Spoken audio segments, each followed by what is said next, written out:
Manx Radio Sport. Or just approaching 3 minutes after 5 o'clock. Welcome along to Manx Radio Sport Classifieds for your Saturday evening, looking at all scores and reactions from local football, rugby and hockey tonight. Tony Mepham, Ben Cunningham, Dave Christian and Rob Pritchard joining me as we also get reaction from FC Isle of Man's game this afternoon. They were away at Cheadle Town. We'll get full reaction from manager Paul Jones as we take you through all the scores. We'll get an update on league tables as well from Tony Mepham, as I say. Dave Christian joining us later as we look at the Cheshire Plate final in detail. A big game at Ballafletcher this afternoon.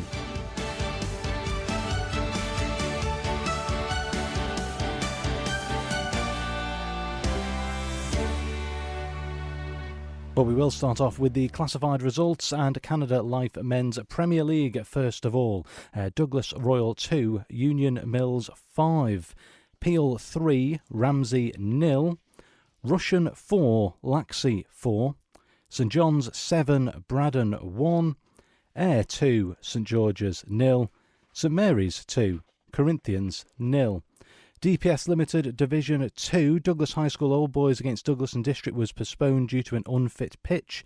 Gyms against Maloo also postponed due to an unfit pitch. Ramsey Youth Centre 1, Onken 4, Foxdale 3, Castletown 2, Michael 1, Colby 2. Canada Life Combination 1, Union Mills 5, Douglas Royal 1, Ramsey 2, Peel 1, and Laxey 2, Russian 7, Braddon 1, St John's 2, Corinthians 3, St Mary's 2, DPS Limited Combination 2, Douglas and District 0, Douglas High School Old Boys 6, Maloo against Gyms was postponed due to an unfit pitch, and Onken 7, Ramsey Youth Centre 0, Castletown 5, Foxdale 2, Douglas Athletic 12, Governors Athletic 3, and Colby against Michael. Just awaiting a result for that one. Okay. Moving on to rugby in Regional 2 North West, Douglas, Crewe and Nantwich. We are awaiting a result for that. Hopefully Dave Christian will have that for us a little bit later in the programme. Counties 4, ADM, Lancs and Cheshire, Vagabonds 31, Ashton Underline 7. Women's NC1 North West, Vagabonds Ladies 19, Eccles 0, and the Cheshire Plate final, Ramsey 28, Western Vikings 0.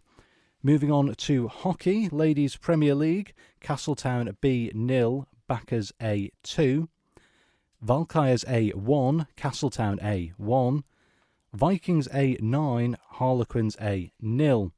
In the Men's Premier League, Vikings A 5, Harlequins A 1, Backers B 1, Valkyries A 7, Castletown A 0, Backers A 11, and in Ladies Division 1, Valkyries B 2, Vikings B 0, Backers B 3, Ramsey A 5, Backers C 0, Castletown C 9.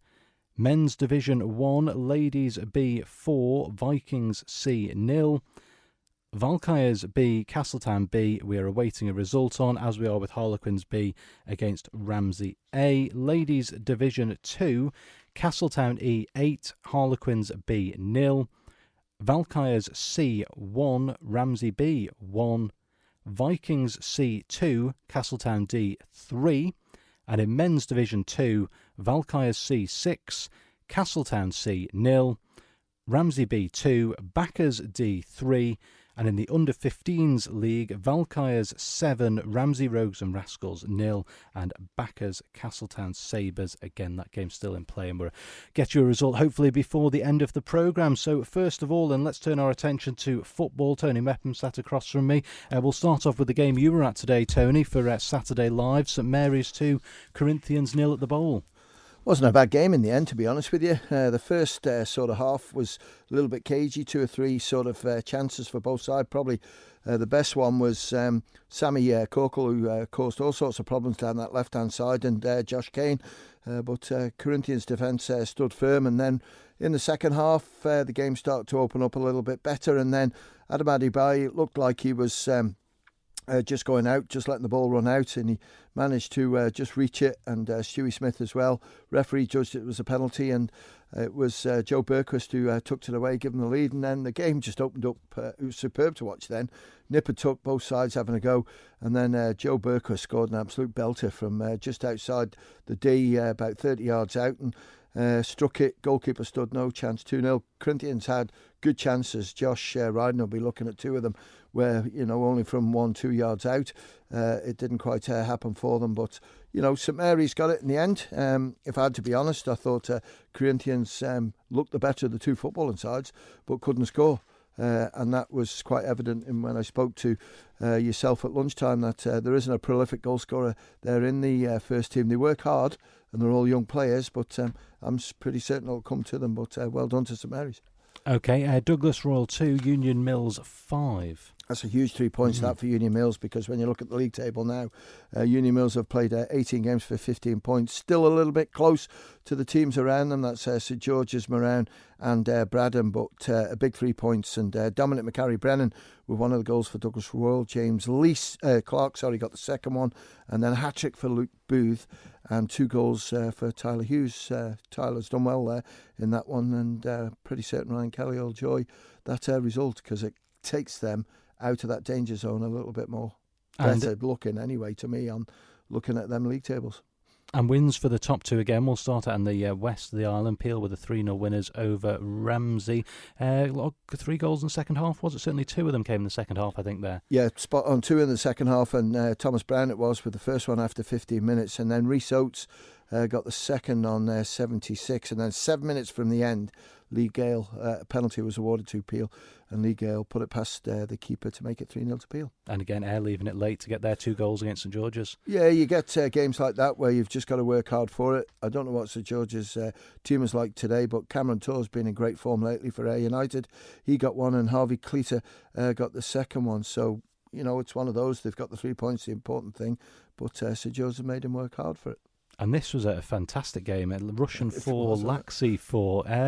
Massive turnaround. I think we're Russian 4-2 up at one point here, quite late on, I think. I think so, something like that. And it was Russian who were struggling at one stage, but they seemed to get it back together. Lockie Denham got one, Aaron Hawley got a couple of goals, and Jack Gilbert. For Laxey, it was Tom Cowan with a couple of goals. Ben Wazza got one, and Adam Caruso. Yeah, sounded ding-dong right the way through. But Laxey dropped more points, because to me, when you look at that, where the league table positions are, Laxey 3rd, and you've got Russian 8th. You'd expect Laxey just to take it, but there were 1 or 2 players missing today. And at St John's again, good result for them. 7-1 winners against Bradham. Yeah, if you could text us through, please, the scorers for St John's. They were 5-0 up at half time, 7-1 at the end. It was Ryan Edwards who got the goal for Bradham, but we'll get you the scorers for St John's in a second.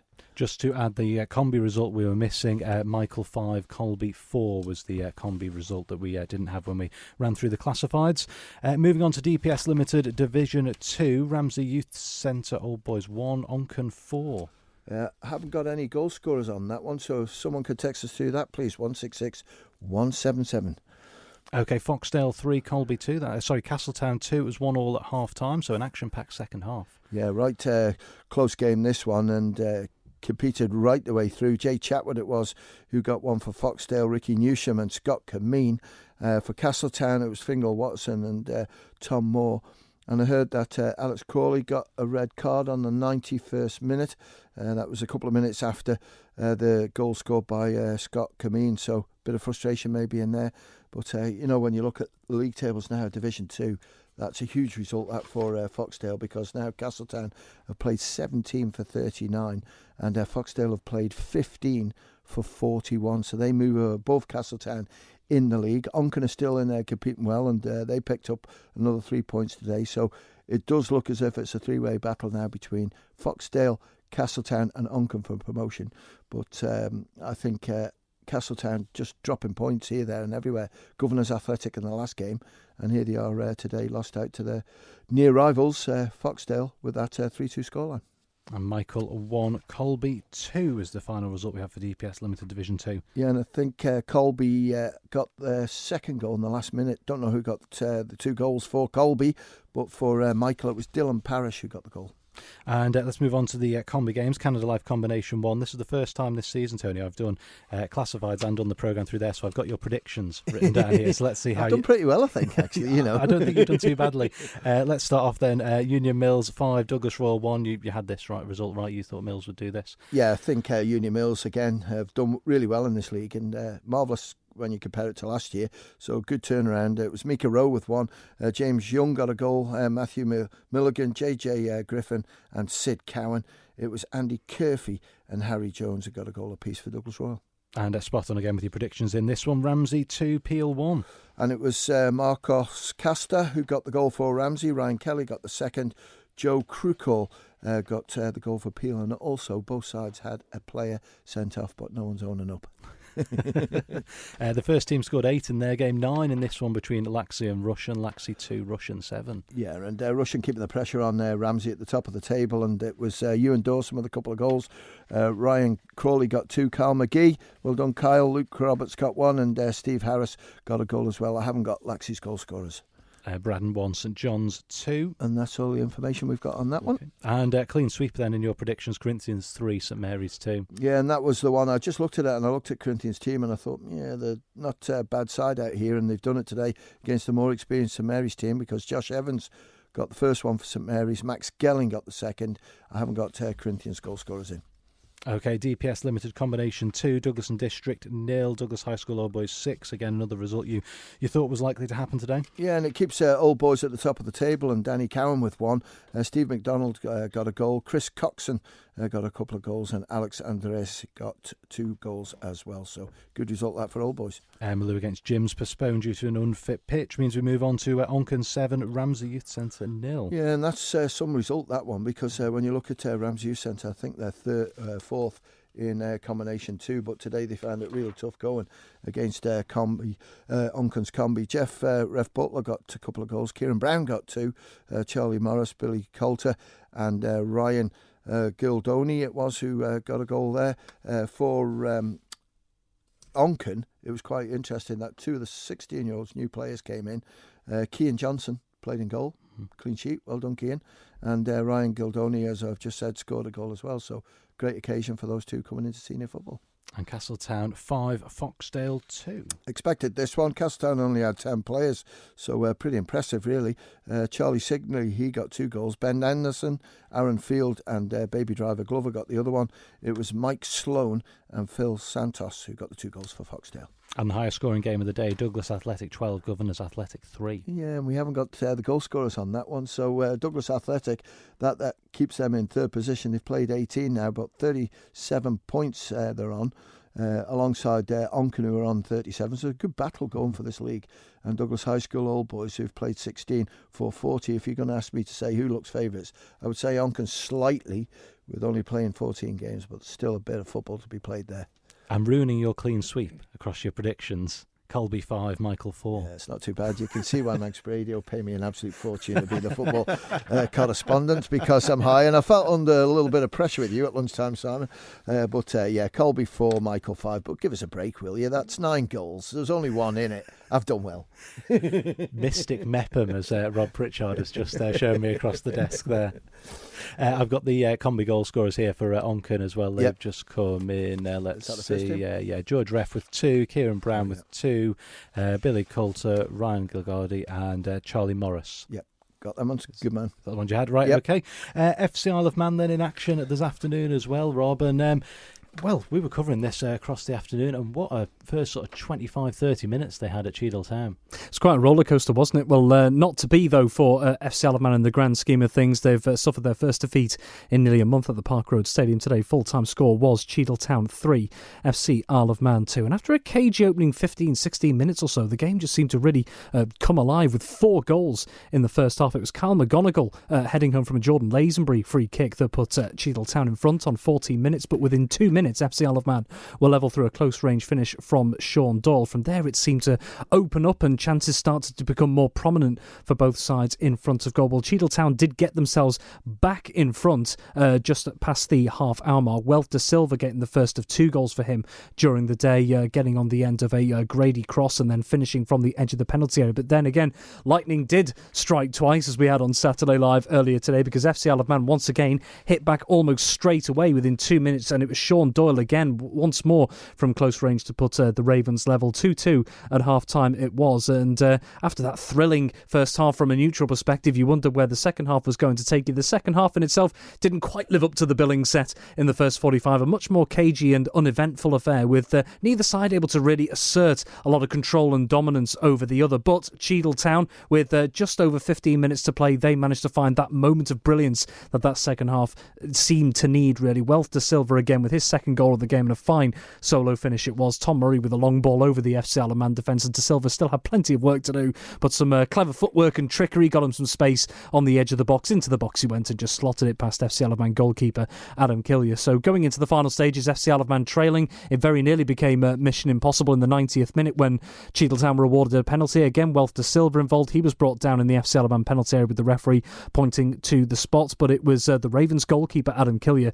that gave the Manx side a lifeline in the 90th minute, saving Jordan Lazenbury's resulting penalty. So that left it maybe set up possibly for a bit of a grandstand finale going into stoppage time at the end of the second half, but it was not to be for FC Isle of Man, and they come away from the Park Road Stadium empty-handed. Well, a short time ago, I got the thoughts of FC Isle of Man's manager Paul Jones on his side's first league loss in nearly a month, and what he thought of his team's performance this afternoon.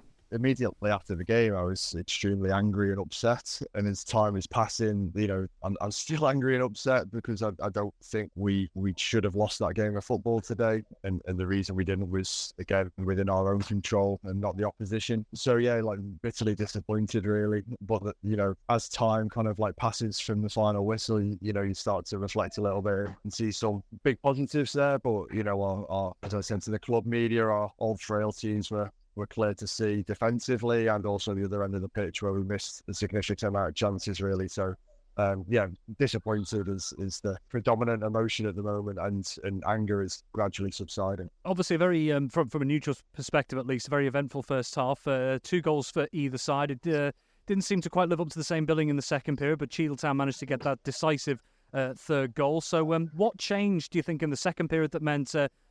first off, that Cheadletown were able to get through yourselves again in the second half, but also that you weren't able to make quite the impact you wanted at the other end? Yeah, I think, we cut them apart relatively easily first half when we stuck to our plan, and they've had 4 shots on target, one of which is a penalty that Adam saved, did a great save, and, the other 3 shots they've scored. So for large parts of the game, we're in their half and dominant, and probably they sat back a little bit more in the second half and tried to hit us on the counter-attack, and one of those was very successful for them, but maybe there was a little bit less space for us to play in, and maybe we all didn't react to that quite as well as we could have done, but we still had lots of possession in the attacking half of the pitch and lots of opportunities to test the goalkeeper, and we weren't quite as clinical in the first half, second half as we were in the first half, and that's ultimately and conceding 3 goals from their 3 shots has cost us today. You said there just a moment ago that anger and disappointment were the main emotions at the final whistle from yourself. So were the emotions the same in the team? And if not, what was the emotion amongst the players? Yeah, I mean, everyone's bitterly disappointed. We can stand back and look at the game and go, we're the better team as such. We're looking at that game and looking after the performance and going, we have to win that game. There's just no other way around it, and we didn't. And everyone's really upset. Really, I think is the right word, because we feel like we were more than good enough to win that game of football, and we haven't. And I think it just comes down to key moments again, and making sure that we're just delivering a 95-minute performance and not thinking that we can just rock up and turn teams over. And we reacted very well to going down and scored almost immediately to recover from each goal Cheadle scored in the first half. But we didn't need to be in that position to begin with, and we've just got to be a lot more consistent. And I keep saying that again and again and again. And we've had to make some changes again today, which doesn't help all of the time with that consistency, and that's really what we're fighting for. And I think the main reason we're so disappointed and upset is probably because we really wanted to push on towards those playoff places, and we wanted to go on a run of wins, and we've been here today in a game that we should have won. We haven't, and that means that we're less likely to achieve the aim that we have at the end of the season. So FC Isle of Man manager Paul Jones there reacting to a 3-2 defeat at Cheadle Town today. Rob, disappointing result. They're in a relatively good run of form. Where do they go from here in terms of, we've talked earlier on about the sort of mentality, trying to scrape that last minute win last week. Is it something they can build on this? Do you think it was enough in that performance today that they can take some pride in, go forward into these next few games? Well, that's the way Paul Jones would like to see it, but he also did intimate in that interview that I had with him not too long ago as well that I think the phrase he used was old frailties started to show in maybe their game management over 90 minutes in certain aspects as well. So it's finding that consistency. It's a word he's used constantly throughout the season that they're trying to get, but it just seems to be an enigma at the moment that they can't quite crack to put those positive results together. I mean, if we're talking about results and where they stand after this result, despite the defeat, they don't actually have much movement in the NWCFL Premier Division. They actually go to, they're still 14th in the table, and given the fact that some of the teams around them, the likes of Colne, Earlham, West Didsbury and Chorlton have also suffered defeats today, there are actually 5 teams locked together on 52 points, FC Isle of Man being one of them, and there is actually only 2 points separating 9th right the way down to 15th as well, FC Isle of Man in 14th. So that's a very congested mid-table position at the moment there. So FC Isle of Man, they've not lost too much ground really on the teams around them who've also suffered setbacks today, but as Paul has said there, if they do have these ambitions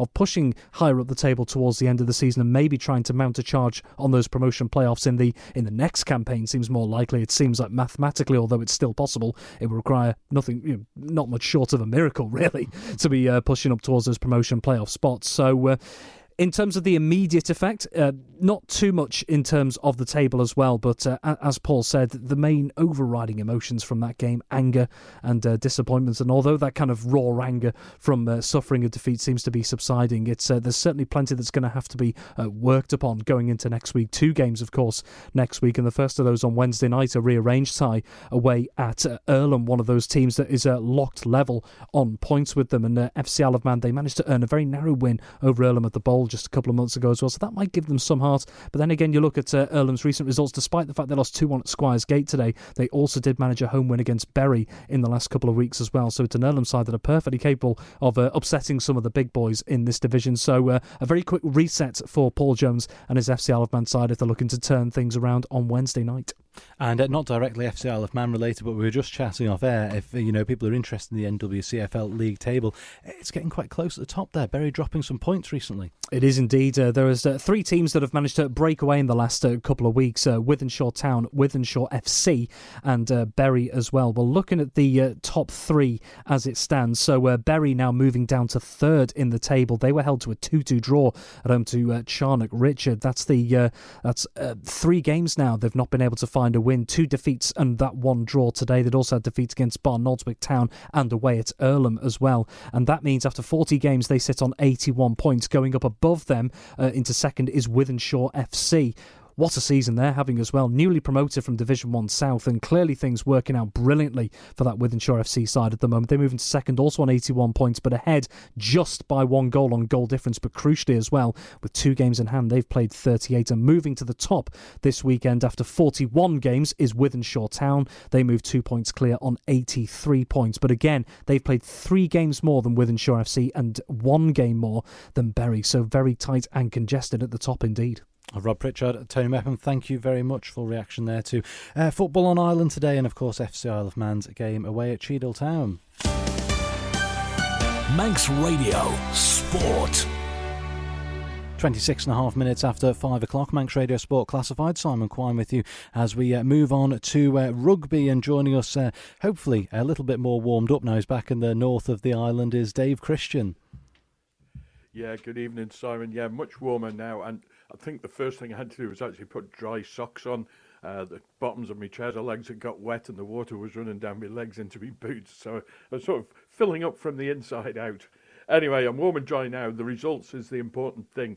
We'll start with Regional 2 Northwest. Douglas 9, Crewe and Nantwich 22. Crewe and Nantwich in fourth place in the standings, and they've got the tightest defence in the league, so it was always going to be tough for Douglas, even on paper. They did have home advantage, but the muddy ground at Portashee suited Crewe and Nantwich a little bit better this afternoon. 22-9 the final score. Douglas, the sum total of their efforts were 3 penalties from Luke Highland. Douglas now remain in 8th place, but they're just a point clear of Altrincham Kersal, with Douglas have got 3 games left on paper, but there's only 2 of those, I think. I haven't had this confirmed yet. There's only 2 games yet going to be played. They face Winnington Park next weekend. That's away. Winnington Park are below them in the table, so they might fancy their chances to pick up some points there.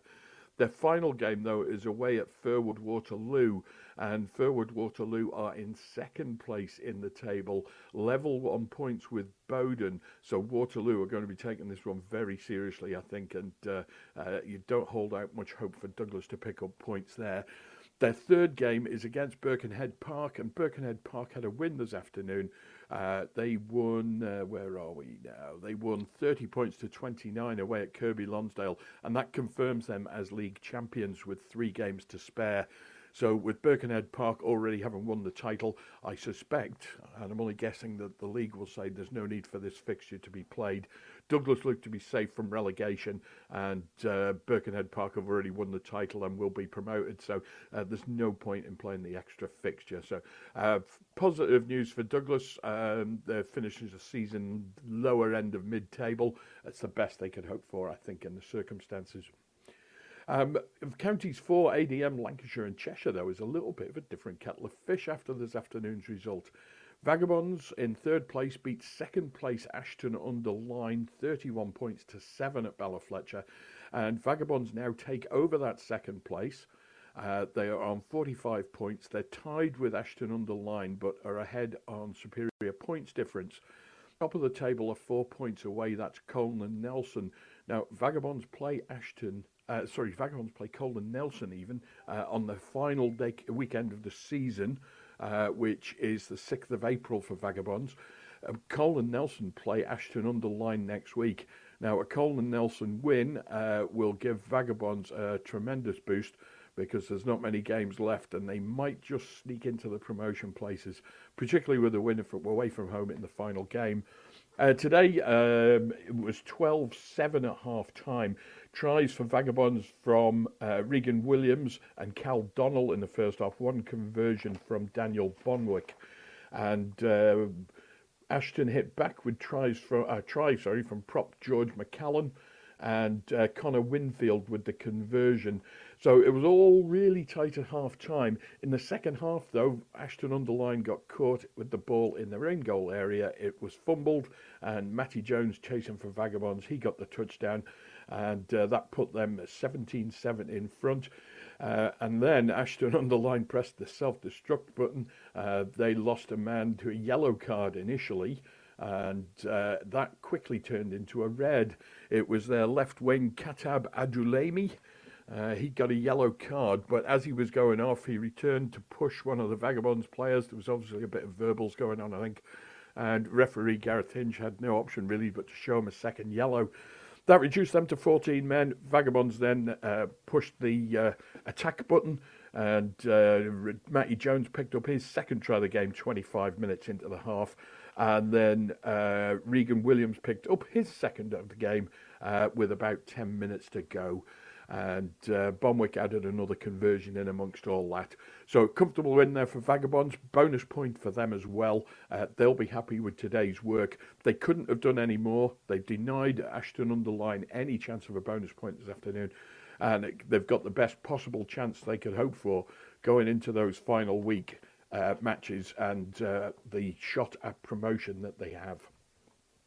In Women's NC1 Northwest, Vagabonds ladies left it to the final game of the season to pick up their first win. They beat Eccles 19-0 before the rain and the mud all came down up at Ballafletcher. It was a slow-scoring game, though. 24 minutes it took for the deadlock to be broken.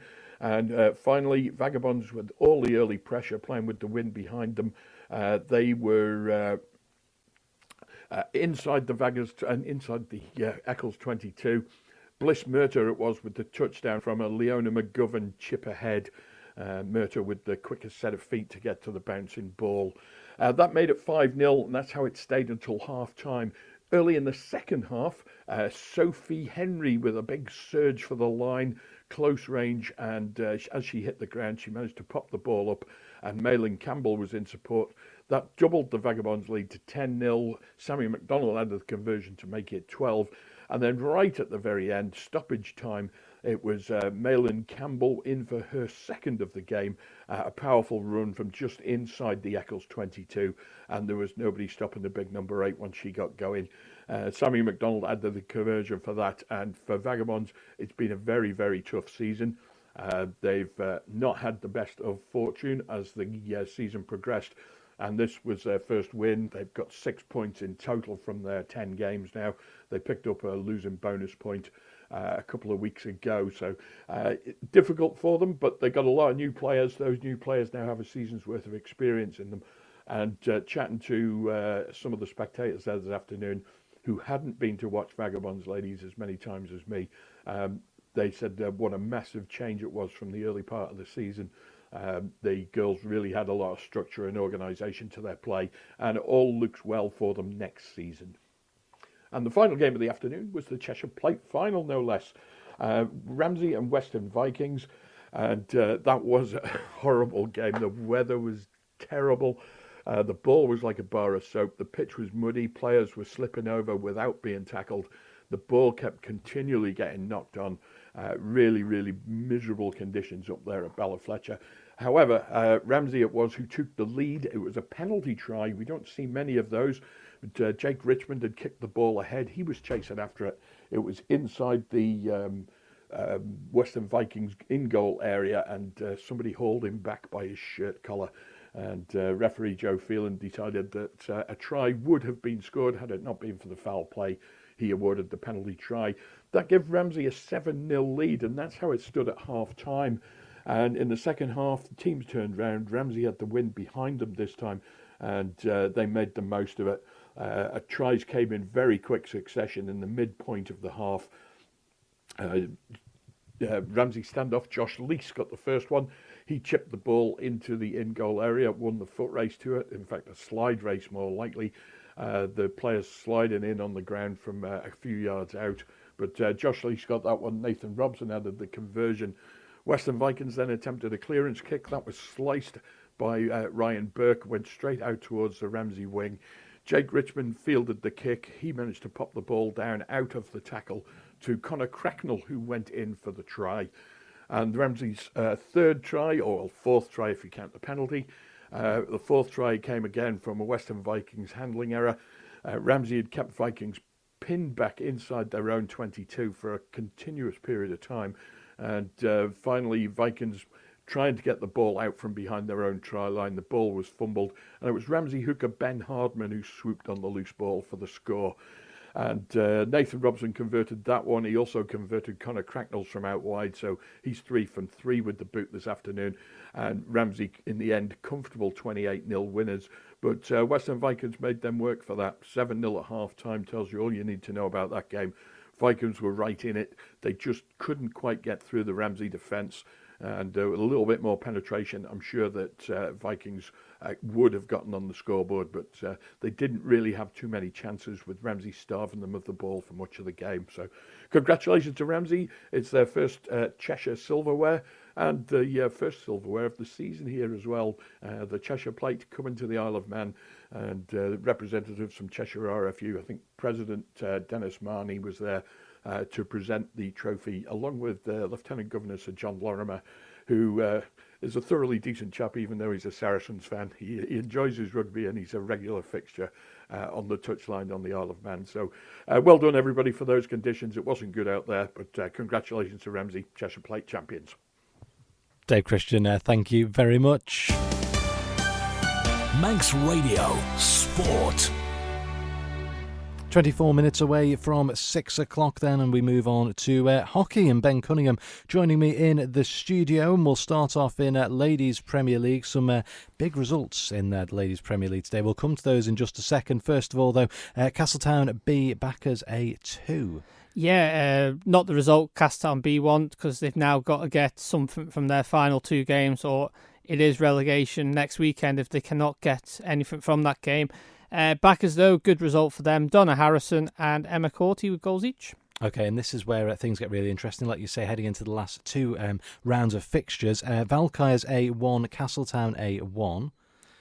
Yeah. And Vikings A9, Harlequins A0, and that's quite a bit of an impact on the table, hasn't it? It has, because Valkyries coming into this weekend were top of the league, and they are now no longer top of the league. Vikings A now reclaim that top spot following their victory. Castletown held Valkyries, like you say, to a 1-1 draw.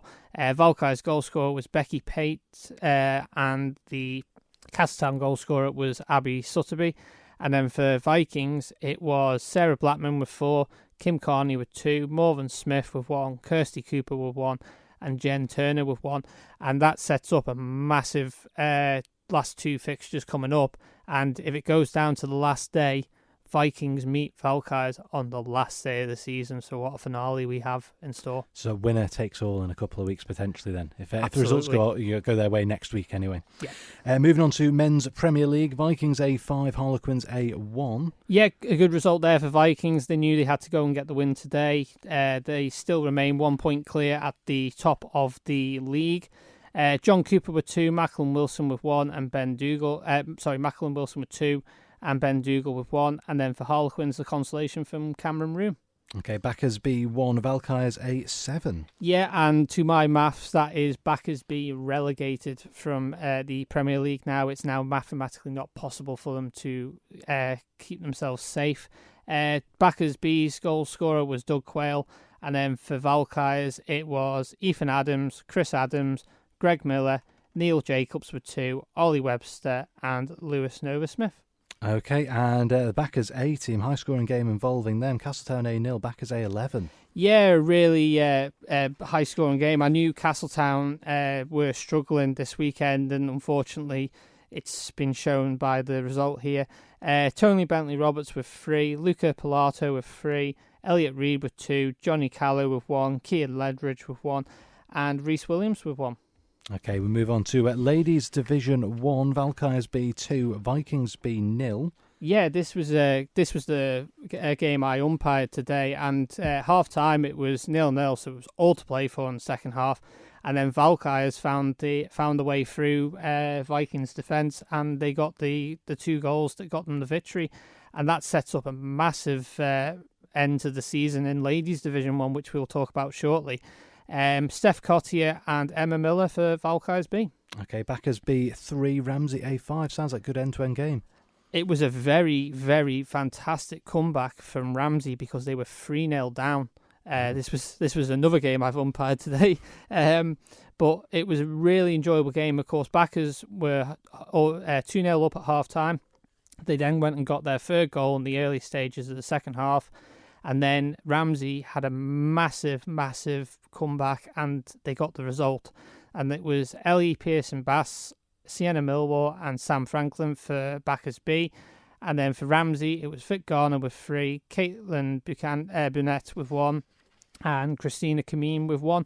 And that now brings the gap at the top of the Ladies Division 1 to just 1 point, because Backers were only 2 points behind. They've lost. Ramsey were only 3 points behind, and they've now closed that gap to Vikings B, who remain top, to just 1 point. And in almost reverse of the A-team fixture, really, Backers C0, Castletown C9. Yeah, this was a really big game at the bottom of the league. Backers were just top by ahead of Castletown, who were bottom, and that's now reversed. So Castletown now are ahead, and Backers C are now bottom. Danny Kelly with 2, Becca Kelly with 1, Alex Cowley with 1, Hannah Ashton Foster with 1, Eden Cannon with 1, and Caitlin Williams with 1. So again, plenty to play for there in Ladies Division 1 heading into the last couple of games.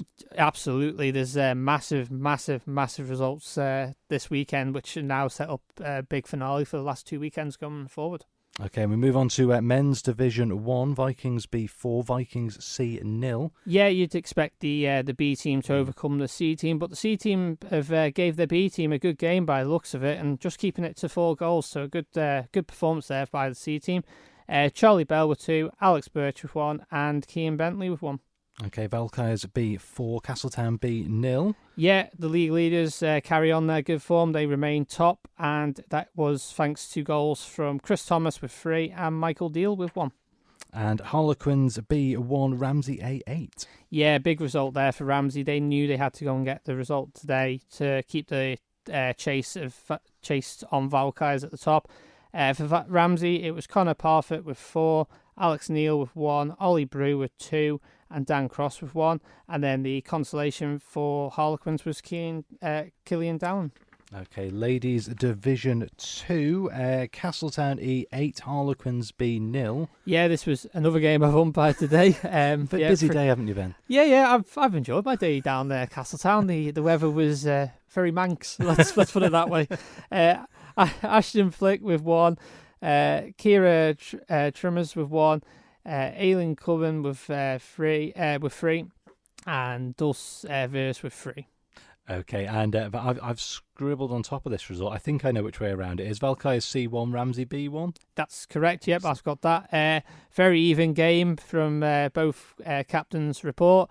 And a draw was the right result, which they've both said. Amber Buchanan with 1 and Jan Butler with 1. Okay, one we were missing when we ran through the classified results. It's Vikings C2, Castletown D3. Yeah, really good game there. Castletown D have been really pushed to the limits there. They remain top of the Ladies Division 2.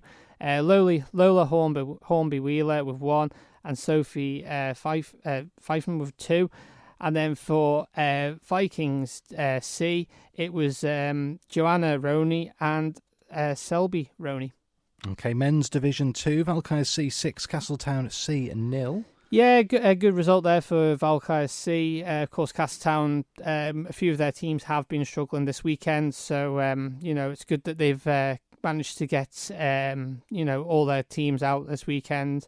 Ollie Freer with 2, Mark Perryman with 2, June Belando with 1, and Dan Lemonovs with 1. And final game in the adult divisions, Ramsey B2, Backers D3. Yeah, Gordon Davis with 1 and Caleb Cornfield with 1 for Ramsey B. And then for Backers D, it was a hat-trick for David Neal. Okay, and we move on to the Under-15s League, and Valkyries 7, Ramsey Rogues and Rascals 0. Yeah, Valkyries are really showing their Under-15s talent in this game. Ryan Thomas with 5 goals, Amber Buchanan with 1, and Will Miller with 1. And we've just had a text in, I'll say just about an hour or so ago, had a text in to say how good the umpiring was in that game this afternoon. Yes, it's. I've been asked to give a shout out to the umpires this weekend. It's been a very long, hard week for our appointment secretary, Paul Hunter. We were roughly 9 to 10 umpires down this weekend, so the dedication this weekend has been phenomenal. We've had some umpires do 3 games back to back to back. We've had some that have done 2, all just to make sure that all the fixtures went ahead. So a massive, massive shout out. And I believe you've got a message from one of the games praising the umpires for the quality of their umpiring. Yeah, the Valkyries, Ramsey Rogues and Rascals Under-15s, they've had 2 texts in there about the quality of the umpiring today. So it's great, and it's that sort of time and dedication that people give to it that means that this sport can be played on the island, isn't it? Absolutely, and it just goes to show that everyone's willing to give up what they can to make sure things go ahead. And then another highlight we want to just give a shout out is a big congratulations to Paul Hunter, who last weekend travelled across for his level 2 umpiring assessment, and he has come back with a pass. So fantastic. Congratulations, he is now a level 2 umpire on the island. Fantastic. Okay, glad you got some good news to finish on there, Ben. Absolutely. One result we're still awaiting, Backers against Castletown Sabres, King William's College, 4:30 pushback. Have you still that will still be in that? play. I have tried my best to get a later score, but we just haven't been able to.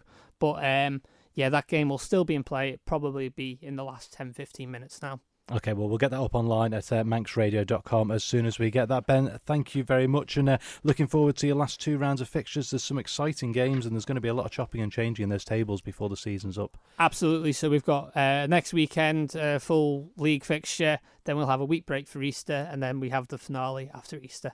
Okay, great, Ben. Thank you very much for joining us this evening. That's pretty much it then for Saturday Sport Classified. Don't forget you can head over to manxradio.com. Rob Pritchard getting all the results up online. If you've missed any of them across football, rugby and hockey, you'll also have reaction from Paul Jones online at manxradio.com following FC Isle of Man's defeat to Cheadle Town away 3-2. They lost in the NWCFL this afternoon. And this whole programme available as a podcast shortly after broadcast if you missed any of it. But with the time at 12 minutes away from 6 o'clock, we'll rejoin with Manx Radio's FM network and with you through until 7 o'clock this evening, Christy DeHaven with the Saturday Live Lounge. Manx Radio Sport.